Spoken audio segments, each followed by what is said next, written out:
जबलपुर से अगली खबर है, जहां मीनाक्षी नटराजन के नामांकन पर विवाद पर कोर्ट में नई याचिका हाई कोर्ट में फिर से दायर की गई है। एक और याचिका कांग्रेस विधायक विक्रांत भूरिया ने याचिका दायर की है और ये सिर्फ चुनाव नहीं, संविधान पर हमला विक्रांत भूरिया की तरफ से कहा गया। बड़ा अपडेट आपको बता रहे हैं। तो ऐसे में कांग्रेस विधायक विक्रांत भूरिया ने याचिका दायर की है और नामांकन विवाद पर कांग्रेस का नया दाव। ये सिर्फ चुनाव नहीं, संविधान पर हमला विक्रांत भूरिया की तरफ से कहा गया है। मीनाक्षी नटराजन के नामांकन विवाद पर कोर्ट में नई याचिका।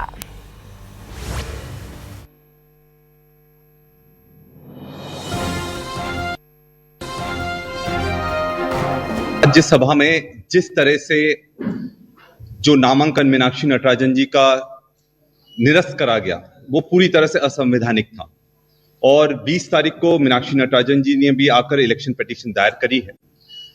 कल मैं आ गया था, आज हमने भी इलेक्शन पिटीशन मैंने अपनी तरफ से व्यक्तिगत रूप से दायर करी है। एक एमएलए होने के नाते ये हमारा अधिकार था वोट देने का।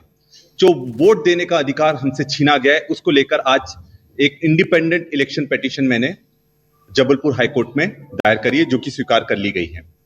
साथियों, ये सिर्फ एक चुनाव का मुद्दा नहीं है।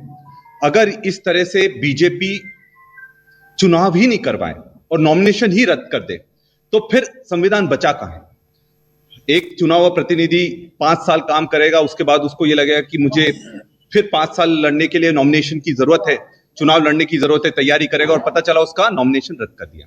तो ये सिर्फ एक राज्यसभा चुनाव की लड़ाई नहीं है, ये पूरे देश में सभी चुनावों की लड़ाई है। आने वाले समय में आपके नगर निगम के चुनाव आने वाले हैं और उसमें भी अगर पार्षदों को चुनाव लड़ने का अधिकार ही नहीं दिया जाए और उनका नॉमिनेशन निरस्त कर दिया जाए, तो ये लोकतंत्र का एक बहुत बड़ा गला घोटने का काम होगा।